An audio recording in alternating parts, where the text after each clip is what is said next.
दोस्तों हमारे देश के गृह मंत्री बिल्कुल 8वें वेतन आयोग का ब्रह्मास्त्र लेकर के चुनाव में कूद चुके हैं। अब तो 8वां वेतन आयोग मिलगा बनने आया।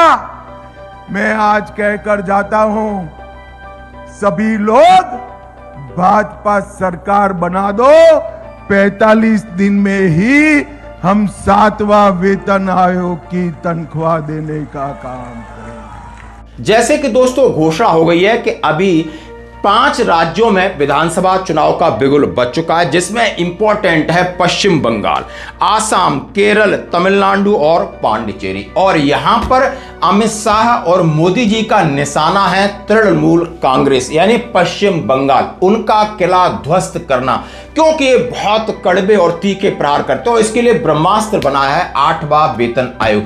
वहां पर आप देख सकते हो कि 8वां वेतन आयोग की केंद्र में क्या स्पीड है, क्या गति है, लेकिन इस गति की बात कहां की जा रही है? पश्चिम बंगाल में। राज्य सरकार के कर्मचारियों जरा जाग जाओ, अभी तक आपकी राज्य सरकार आपको 6ठा वेतन आयोग दे रही है, जबकि केंद्रीय कर्मचारियों का 7वां वेतन आयोग खत्म हो गया है। 8वें वेतन आयोग का बिगुल बज चुका है। आप हमारी सरकार लाइए, केंद्रीय कर्मचारियों के साथ 6वें से सीधा वेतन आयोग आपको दूंगा।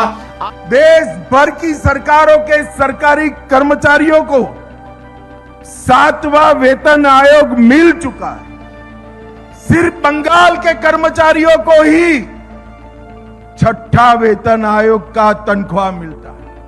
अब तो 8वां वेतन आयोग मिलगा बनने आया। ममता दीदी ने सरकारी अधिकारियों को 7वां वेतन आयोग नहीं दिया है। मैं आज कहकर जाता हूं, सभी लोग भाजपा सरकार बना दो, 45 दिन में ही हम 7वां वेतन आयोग की तनख्वाह देने का काम करेंगे।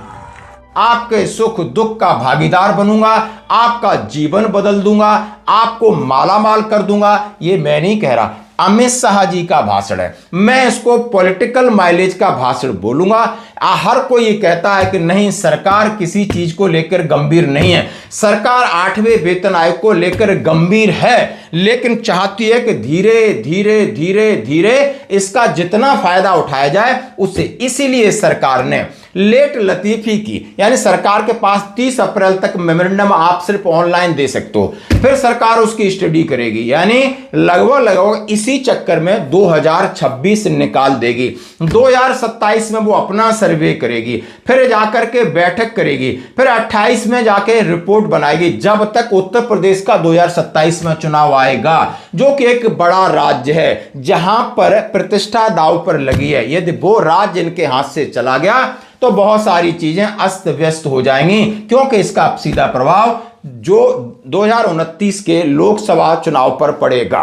तो दोस्तों आपको यह कहना होगा, समझना होगा कि सरकार 8वें वेतन आयोग को लेकर गंभीर कितनी है, लेकिन अभी से छोटे छोटे लड्डू बांट रही है। अब हम कयास लगा जा रहे हैं कि फिटमेंट फैक्टर हमारा कितना होना चाहिए, यानी 18,000 वाली सैलरी हमारी 46,000 होगी कि 56,000 होगी कि 60,000 होगी, लेकिन सरकार को पता है कि क्या होगी। ये सत्य सवाल है, क्योंकि सरकार, ये वीडियो देख के हमें थोड़ा हैरानी हुई, और जैसा जैसा कि आप अमित शाह जी का ये वीडियो देख सकते हो, तो हमारा आपसे सवाल है, क्या सरकार बिल्कुल पॉलिटिकल माइलेज ले रही है? क्या सरकार 2028 में इसकी घोषणा करेगी या 2029 से पहले घोषणा करेगी? दोस्तों यदि मैं कह रहा हूं कि 2027 के बाद 28 में घोषणा करती है तो आपको फायदा कम होता दिखेगा, और सरकार लेट कर देती 2029 के आसपास करती है तो अच्छा फायदा होगा, इस बात की आप गारंटी है। क्योंकि सरकार इसी तरीके से 8वें वेतन आयोग का जब से उसकी घोषणा दिल्ली के विधानसभा चुनाव में होती है, 1 साल सरकार चुप रहती है, बिहार चुनाव में इसको भुनाती है, चुनाव से ठीक 5 दिन पहले, यानी बिल्कुल इलेक्शन कैंपेन बंद होते हैं, तो टर्म्स ऑफ रेफरेंस का गजट नोटिफिकेशन निकाल देते हैं।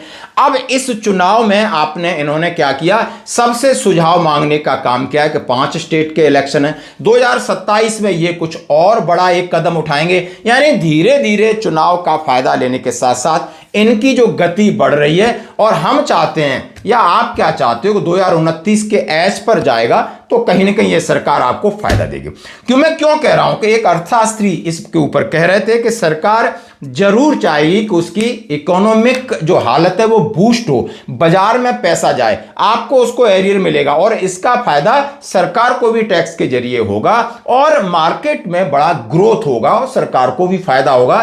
तो इस तरीके से एक कयास लगाया जा रहा है। तो आपकी क्या है राय, जरूर